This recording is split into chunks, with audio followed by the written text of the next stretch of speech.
성경을 우리가 읽다 보면은 고대 사람들이 하나님을 인식하고 살았던 그런 환경들을 엿볼 수가 있습니다. 그들이 하나님을 인식하는 모든 것은 하나님은 우주 만물을 지배하시고 통치하시고 다스리시는 분이다라는 그런 생각을 가졌던 것 같습니다. 그래서 인생의 오한질고나 또한 천재시변을 만나면은 이것은 마치 우리가 섬기는 그 신이 진노를 했다고 생각하는 거예요. 뭔가 우리가 그분의 뜻에 맞지 않게 살았고 또 잘 못 보였다, 잘 섬기지 못하였다, 이런 결과로 생각을 하게 됩니다. 그래서 그들이 인식하고 있는 하나님에 대한 인식은 뭐냐면은 하나님은 매우 두려우신 하나님이다. 그래서 그분을 경외하고 살아야 한다.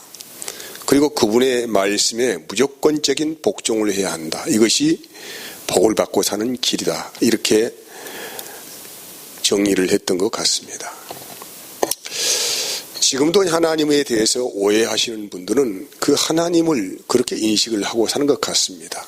두려우신 하나님, 징벌을 하시는 하나님, 이런 하나님이죠. 그래서 모든 그 신앙의 행위가 그 징벌을 받지 않기 위해서 행하는 일로 그렇게 나가는 것을 보니 아직도 그 고대인들이 인식하고 살았던 그 하나님에 대한 그런 인식의 한계에서 벗어나지 못하는 것을 볼 수가 있습니다. 하나님의 본체로 오신 분이 예수님이에요. 그래서 그 예수님을 직접 만나보고 경험했던 사람이 이렇게 말하고 있습니다. 히브리서 4장 14절에서 16절까지 말씀을 보면은 그러므로 우리에게 큰 대제사장이 계시니 승천하신 이 곧 하나님의 아들 예수시라.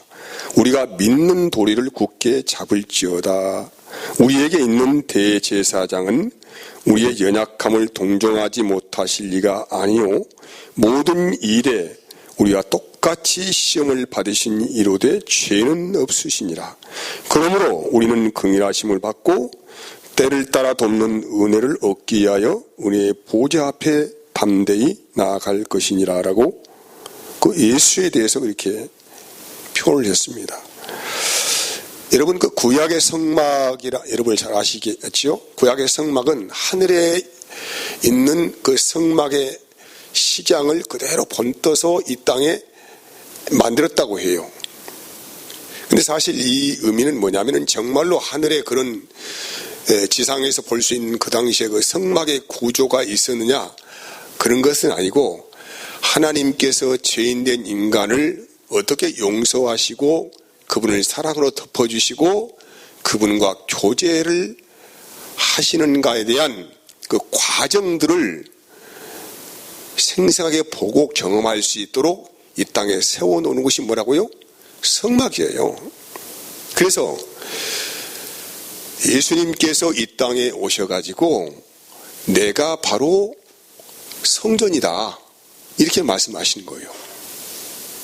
이 하늘 성전으로 오신 그분이죠. 왜 그러면 예수님께서 성전이 되시는가 이 말입니다. 그분께서 성막의 모형을 그대로 마음에 가지고 오셔서 그 성막에서 행했던 모든 제사의식을 그분의 몸을 통하여서 다 그를 드러내시고 완전히 지으십니다. 그래서 예수님께서 자신의 몸을 하나님의 번제물을 삼으셨어요. 그래서 십자가에 오르신 거예요. 거기에서 자기 온몸을 태워 죽이십니다. 그래서 예수님께 스스로 하늘 번제단에 오르셔서 거기에서 이제 성막의 모든 제사 의식을 완전하게 하시는 마지막 고백이 뭐냐면은 예수님께서 운명하실 때에 성소와 지성소를 가르는 휘장이 찢어졌다라고 그렇게 성경이 증언을 하고 있잖아요. 이게 예수님께서 하늘 성소의 모든 것을 완결하게 하시고 완전하게 하신 은혜를 하나님께서 어떻게 인간과 교제하시길 원하신가에 대한 그 모든 것을 실제적인 역사적인 사건 안에서 자신의 모든 것을 통하여서 아주 똑똑하게 보여주시는 생생한 장면이라고 하실 수가 있습니다. 중요한 것은 우리 방금 읽은 히브리서 그 말씀에 의하면은 예수님은 어떤 분이신가 이 말이죠. 예수님은 우리 인생사들이 겪고 있는 모든 것들을 너무나도 잘 아신다는 거예요. 예수님은 하나님이신데 그분이 그냥 하늘에서 보좌에 앉아 계셔가지고 무슨 손만 까딱까딱하고 발만 까딱까딱 그런 것이 아니고 직접 인간의 몸을 입으시고 우리와 같은 형체가 되어서 이 땅에 오셨어요. 그리고 그분은 우리와 똑같은 삶을 조금도 어떤 과정을 건너뛰지 아니하시고 출생에서부터 성인의 이르기까지 또 인간의 또 죽음의 이르기까지 모든 과정을 다 몸으로 다 체휼하신 분이다. 이런 말이에요. 이 말씀은 예수님께서는 호화로운 저택과 화려한 인생을 살지 않으셨습니다. 그는 출생부터 가장 인생의 가장 밑바닥, 저 밑바닥에서 출생을 하셨죠. 그래서 성경은 이제 우리가 이번 주가 성탄주일이잖아요. 마국간에서 태어났다. 짐승들이 사는 곳에 태어났다. 출생이 그래요. 편안한 어떤 안락한 보금자리에 태어난 게 아니고 마국간에서 태어났다. 그리고 그분은 성장 과정이 그렇게 형편이 좋은 삶을 살지 않으셨어요. 정상적인 교육을 받지 않으셨습니다. 살림살이는 매우 가난했습니다. 그리고 가난한 목수의 아들로 그렇게 성장을 해야 했고 그분이 성장하여서는 말 그대로 아버지의 직업을 그대로 받아서 목수의 일을 하면서 삶을 하셨어요. 이 말씀 의미가 뭐냐면은 예수님의 삶 자체는 모든 과정을 살펴볼 때에 우리와 조금 더 동떨어지지 않은 별개의 삶을 사신 분이 아니라 하는 거예요. 그래서 그분은 우리가 현재 고민하고 있는 그 인생의 고충도 아시고 우리가 가슴 아파하고 하는 아픔도 아시고 우리가 시험 당하여 넘어지는 그 모든 시험도 다 아시는 분이다.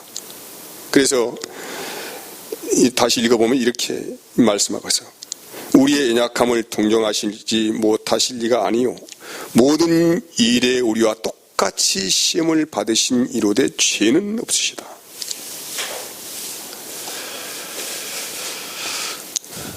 그래서 우리가 주님을 안다고 하는 것은 그분과 관계를 가지고 있다고 하는 것은 그분이 나와 동떨어진 어느 곳에서 나를 바라보시는 분이 아니고 나의 삶의 이 현장 깊숙이 들어오셔서 현재 내가 살아가고 있는 인생의 모든 경험들에 대해서 또 고민들에 대해서 아픔과 어떤 질고에 대해서 또 우리가 넘어질 수밖에 없는 연약함을 가지고 있는 여러 가지 시험들에 대해서 그분은 너무나도 잘 아신다. 왜? 그분이 몸소 우리 인생과 똑같은 시간의 길을 걸어갔기 때문입니다. 그래서 너희에게 그런 어려움과 아픔과 고통이 있거든 낙심하지 말고 긍휼을 베풀어 주시는 하나님의 은혜의 보좌 앞에 담대히 나아갈 수 있다라고 성경이 선언하고 있어요. 얼마나 참 귀한 일입니까? 그래서 그분은 우리 인생의 상담자로 오시 상담자. 그냥 이론 가지고 상담하는 분이 아니에요. 실제적인 우리 인생이 겪는 고충과 아픔에 대해서 그분은 너무나도 잘 아시는 분이시기에 우리 인생의 모든 시험들을 능히 넘어갈 수 있는 상담을 해주시는 분이다 라는 것입니다. 두 번째는 영원한 무죄를 선포하시는 그 하나님의 사랑 안에서 살아라는 것입니다. 누가서 8장 33절 35절 말씀 보면은 누가 능히 하나님께서 택하신 자들을 고발하리요 없다 하시는 이는 하나님이시니 누가 정죄하리요 죽으실 뿐 아니라 다시 살아나신 이는 그리스도 예수시니 그는 하나님 우편에 계신 자요 우리를 위하여 간구하시는 자신이라. 누가 우리를 그리스도의 사랑 안에서 끊으리요 환난이나 곤고나 박해나 기근이나 적신이나 위험이나 칼이랴. 하나님께서 우리에게 영원한 해방을 주셨는데 너희는 무죄하다고 한 거예요. 하나님께서 무죄를 선포를 하신 것입니다. 그러니 하나님의 법정에서 그렇게 판결을 하셨는데 누가 우리를 고발할 수가 있겠느냐? 누가 우리를 죄 있다고 할 수가 있겠느냐? 그래서 이 판결은 그냥 판결이 아니고 하나님 자신이 자기 자신의 몸의 죄를 정하셔서 대신 죽으시는 갚으심으로 통하여서 우리를 무죄하다고 선포를 하였습니다. 하지만 여기에서 우리가 혼돈이 올 수가 있습니다. 내가 무슨 죄를 지어도 하나님께서 무죄하다고 선포하셨는데 이상하게 하나님께서 싫어하는 일들을 하면은 우리 마음에 눌려오는 깊은 고뇌가 있습니다. 죄책감이 있어요. 근데 이 죄책감의 수렁에서 빠져나오지 못하고 깊이 그 수렁에 잠식돼 버리면은 큰 문제가 생깁니다. 여러분, 어느 인생도 연약하지 않는 인생이 없어요. 우리는 주님을 사랑한다고 하면서도 수번 넘어지는 경험을 합니다. 어느 누가 나는 모든 것이 완벽하다고 말할 수가 있는 사람이 누가 있겠어요?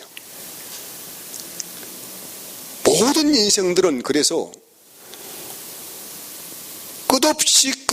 끝없이 용서하시는 그 주님의 사랑 안에서 심령을 치유받고 회복하고 살아갑니다. 여기에는 그 누구도 예외가 없어요.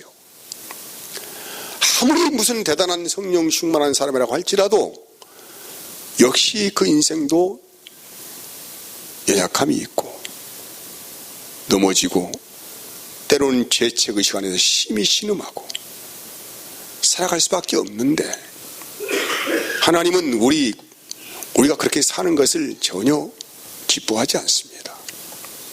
왜? 주님이 나를 아셔요.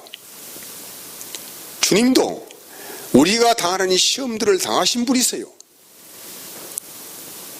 하지만 그분은 전적으로 아버지의 뜻을 거역하지 아니하고 능히 그 시험들을 이기신 분이십니다. 그 시험을 빠져나오는 본을 보이신 분이 누구라고요? 예수 그리스도이세요. 여러분, 사람의 감정이라고 하는 것은 신뢰할 만한 것이 안 됩니다. 우리는 충분히 어떤 감정에 사로잡혀가지고 깊은 죽음의 골짜기로 떨어질 수가 있어요. 그래서 우리가 부인해서는 안 됩니다. 나는 그런 자가 아니라고 생각해서도 안 돼요. 그래서 우리가 충분히 내 자신의 연약함을 스스로가 알고 있다고 한다면 상대의 연약함에 대해서도 판단할 수도 없고 또 나의 연약함에 대해서도 쉽게 판단을 해서는 안 된다는 것입니다. 로마서 14장 1절에서 6절까지 말씀이 이렇게 기록하고 있어요. 믿음에 연약한 자를 너희가 받되 그의 의견을 비판하지 말라. 어떤 사람은 모든 것을 먹을 만한 믿음이 있고 믿음이 연약한 자는 채소만 먹느니라. 그러니까 믿음이라고 하는 것도 다 동일하지 않다는 것이죠. 어떤 사람은 한 걸음 뛰어가면서도 너무 힘들다, 어렵다고 하는 분도 계시고, 어떤 분들은 다름질하며 달려가더라도 능히 내가 감당할 만하다라고 생각하시는 분도 계시겠죠. 이것은 신앙의 성장과 맞물려 있는 이야기예요. 누구도 완전한 삶을 살 수가 없어요.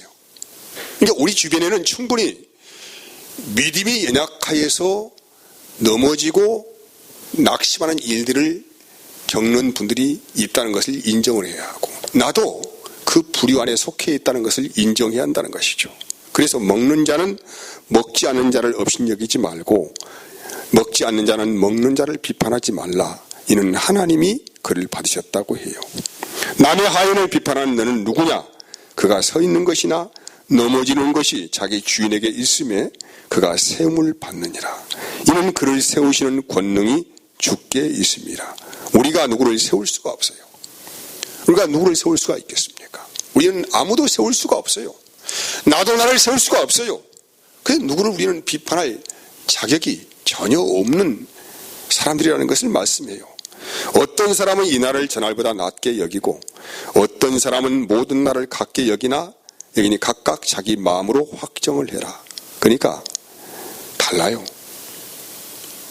나는 이것을 할 수 있다고 하는데 저분은 못한다고 해요. 하지만 거기에 대해서 우리는 비판하거나 판단해서는 안 된다, 이 말이죠. 6절, 나를 중히 여기는 자도 주를 위하여 중히 여기고 먹는 자도 주를 위하여 먹으니 이는 하나님께 감사하며 먹지 않는 자도 주를 위하여 먹지 아니하며 하나님께 하자. 모든 사람들은 자기가 경험하고 알고 있는 신앙의 성장 과정 안에서 주님과 교제하며 살아가는데 자기의 믿은 만큼 주를 위하여 산다고 해요. 여러분이 보시기에는 저분은 주님을 전혀 모르시는 분 같아, 이런 분들도 나름대로는 신앙 때문에 고민하고 주님을 위하여 산다고 그렇게 하는 고백을 하시는 분들이란 말이죠. 이 관계들을 여러분 잘 좀 생각을 해보시기 바랍니다. 나와 같지 않아요.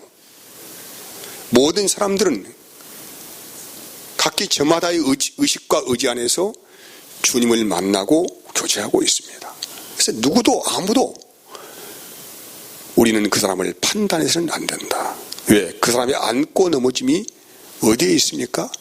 주님께 있다는 것에 대해서 말씀을 하는 것입니다. 그래서 성경은 이걸 좀 더 구체적으로 말하기 위해서 성경은 사망에 이르는 죄가 있고 사망에 이르지 않는 죄가 있다고 구분을 하고 있습니다. 그러니까 어떤 죄는 영원한 심판에 들어가는 죄도 있고 어떤 죄는 그렇지 않는 죄도 있다. 이걸 구분하고 있어요. 요한일서 5장 16절에서 17절의 말씀은 누구든지 형제가 사망에 이르지 아니하는 죄 범하는 것을 보거든 구하라. 그리하면 사망에 이르지 아니하는 범죄자들을 위하여 그에게 생명을 주시리라. 사망에 이른 죄가 있으니 이에 관하여 나는 구하지 아니하노라 해요. 그러니까 사망은 이제 뭐냐면은 영원히 하나님과 떨어지는 심판을 받는 것을 죽음의 형벌, 사망이라고 이야기를 해요. 그러면 어떤 죄는 사망에 이르는 죄가 됩니까? 물어볼 때에 히브리서 4장 6장 4절에서 8절가 이렇게 말을 하고 있습니다. 이것은 용서받지 못할 죄가 있고 용서할 죄가 있다, 이걸 구분하고 있는 거예요. 한 번 빛을 받고 하늘의 은사를 맛보고 성령에 참여한 바 되고 하나님의 선한 말씀과 내세의 능력을 맛보고도 타락한 자들은 다시 새롭게 하여 회개할 수 없다. 이 말씀은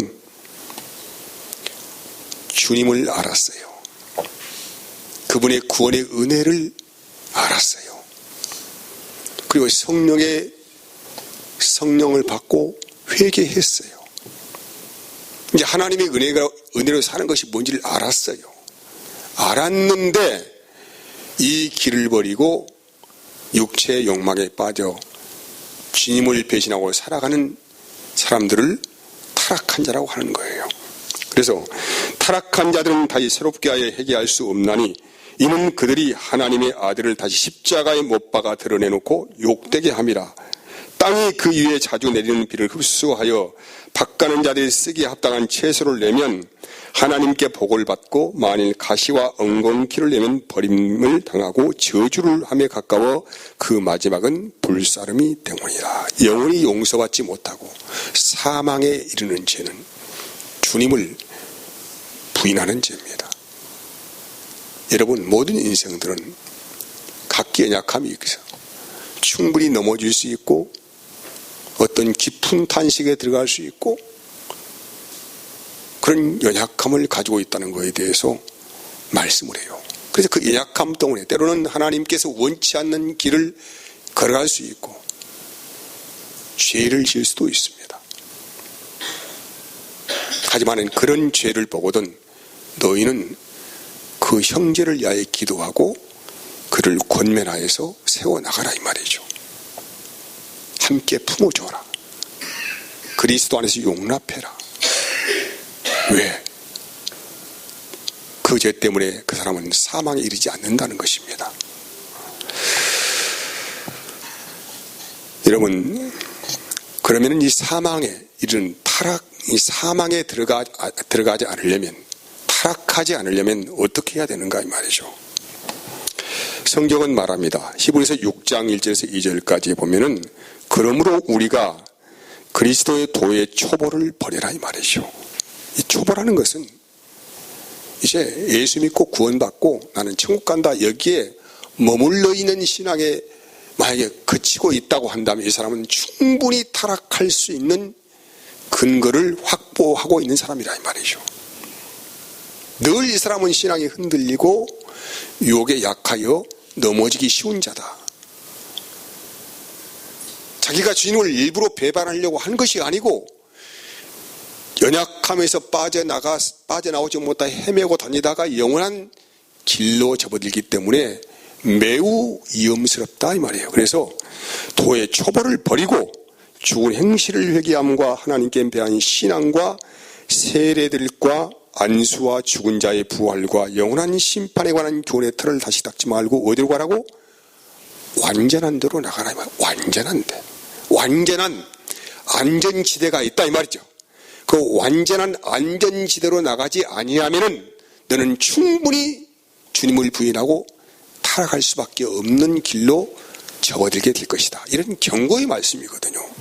그러면 여러분, 그리스도인이 영원히 거주하는 완전한 도피처, 영원한 안전장치가 있는 곳이 어디입니까? 바로 그리스도 안에서 사는 거예요. 이게 그리스도 안에 있고 그리스도 밖에 있어요. 이 말씀을 여러분 잘 좀 분별해 하셔야 합니다. 그리스도 밖에서는 모든 사람들을 정죄하고 판단하고 비판하고 하는 일에 사탄의 하수인처럼 살아갑니다. 이들은 용서도 없고 긍휼도 없고 자비도 없습니다.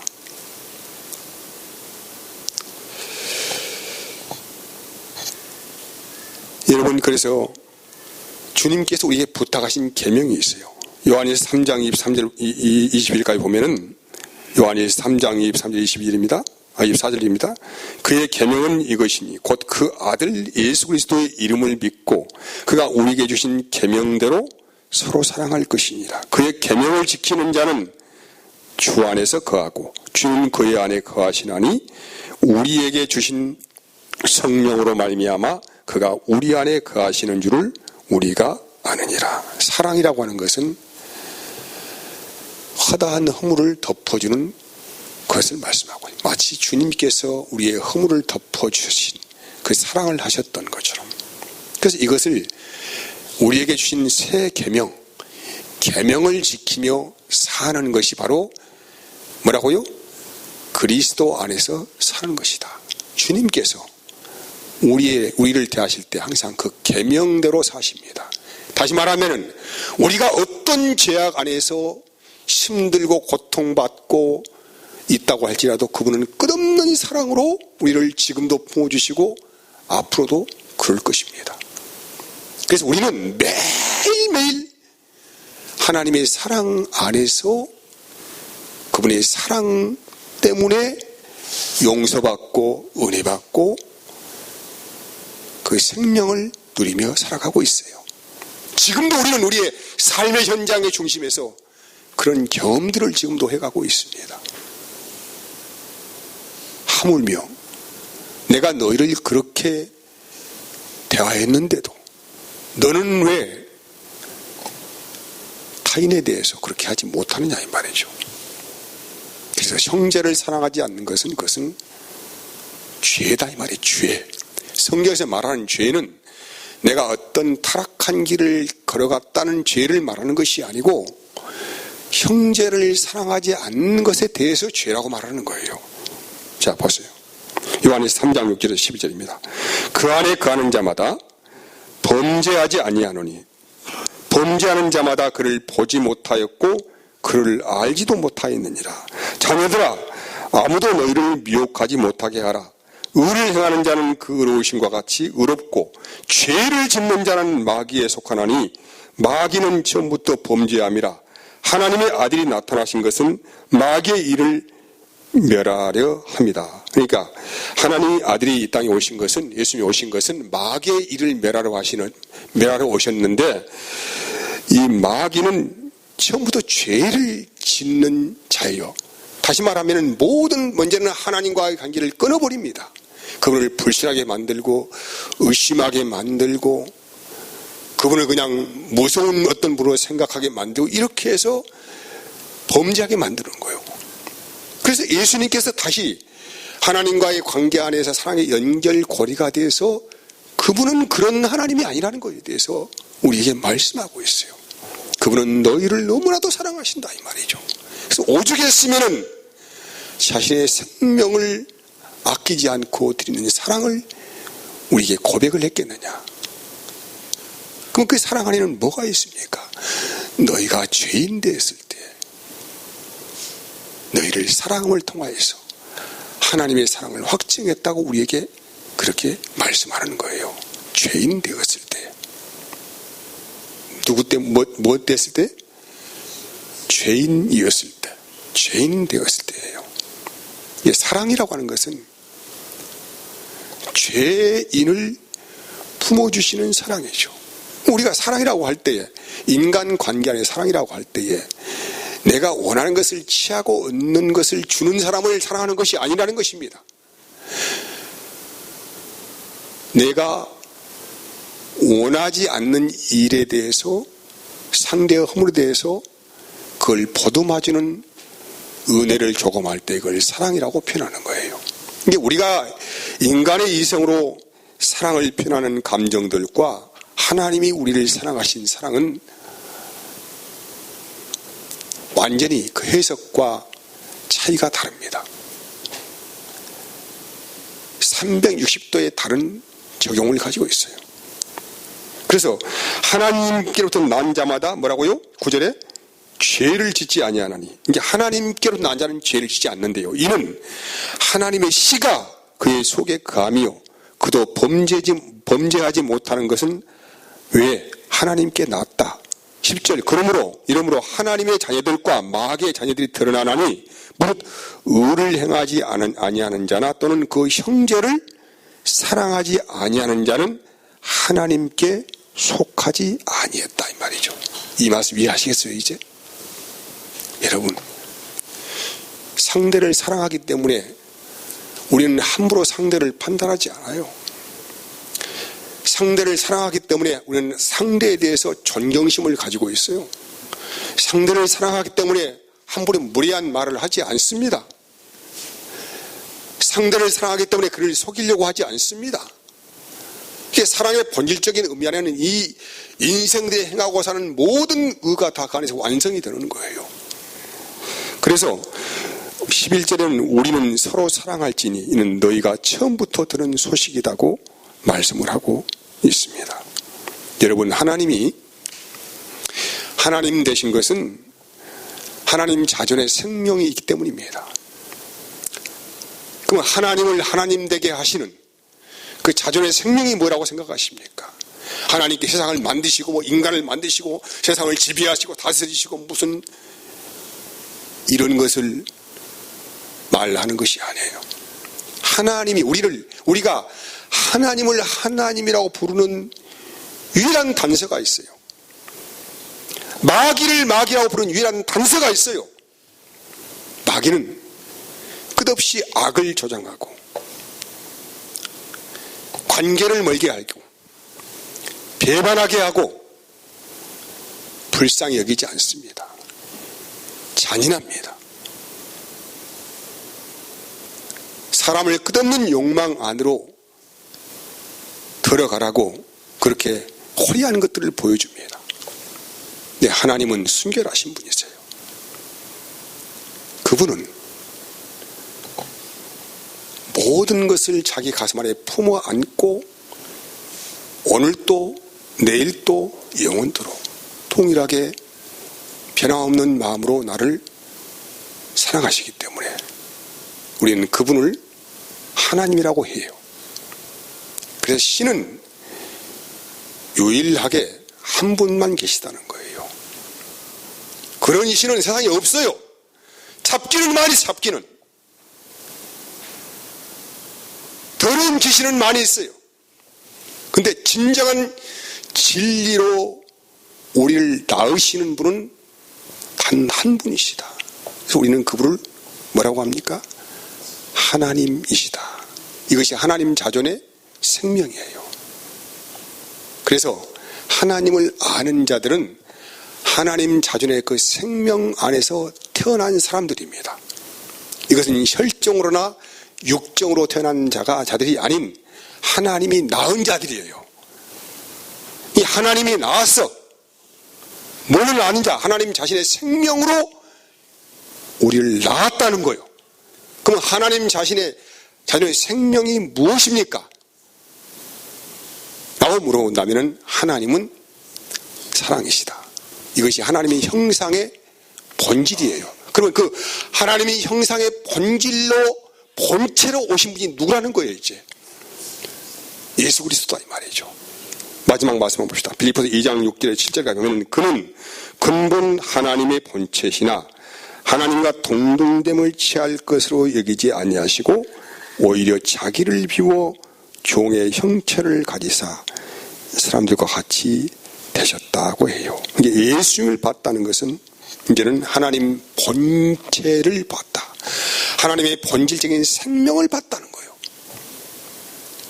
그 생명 안에서 나 같은 사람도 은혜 받고 그분의 보좌 앞에 담대히 나가서 그분을 아버지라고 부르고 그분의 그 사랑의 울타리 안에서 지금도 끝없는 용서와 사랑을 경험하고 살고 있기 때문에 그분은 내가 안고서는 그 모든 것에 대해서 너무나도 소상하게 알고 있는 분이기 때문에 우리는 오늘도 그분의 사랑에 기대어서 그 생명을 부여받고 살아가는 존재가 되었다는 것입니다. 이것이 성경의 결론이에요. 다른 말이 없어요. 다른 말이 없다고요. 정리하겠습니다. 사람은 하나님의 도구가 아닙니다. 도구는 다 사용하고 쓸모없으면 폐기 처분합니다. 우리는 도구가 아니고 하나님의 생명 안에서 나온 자들이에요. 나온 자들. 그래서 이 생명 안에서 나온 자들은 성령의 인도를 받아요. 성령은 끝없이 하나님의 사랑을 우리 안에 증거를 하고 있습니다. 이 말씀을 잘 인식하시기 바랍니다. 그래서 하나님을 부인하지 못하게 만들어요. 더 가면 갈수록 그분과의 사랑관계가 밀착되어지고 가까워지는 교제 안에서 완전히 하나님과 한 연합체가 됩니다. 하나 되는 거예요. 그분의 마음이 우리의 마음으로 나의 마음이 그분의 마음처럼 왔다 갔다 하면서 그분의 온전한 사랑 안에서 살게 된다 이 말이죠. 이것이 인간이 누리는 하나님께서 우리에게 주시고자 하는 참된 구원의 소식입니다. 이것이 생명을 누리는 본질적인 삶이에요.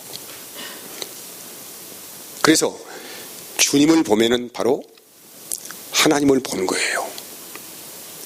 예수를 봤다고 하는 것은, 그분을 만났다고 하는 것은 하나님 자신의 그 자존적인 생명을 우리가 보았고 내 자신이 그분의 생명 안에서 발견되었다는 것을 말씀하는 것입니다. 아무튼 이것이 하나님의 영광을 보는 것이니까 그 영광 안에서 앞으로 여러분의 인생 삶이 마음껏 그분의 사랑 안에서 호흡하고 그 생명을 누리며 살아가는 그런 은총이 있기를 진심으로 바라고 원합니다. 기도하겠습니다. 하나님 감사합니다.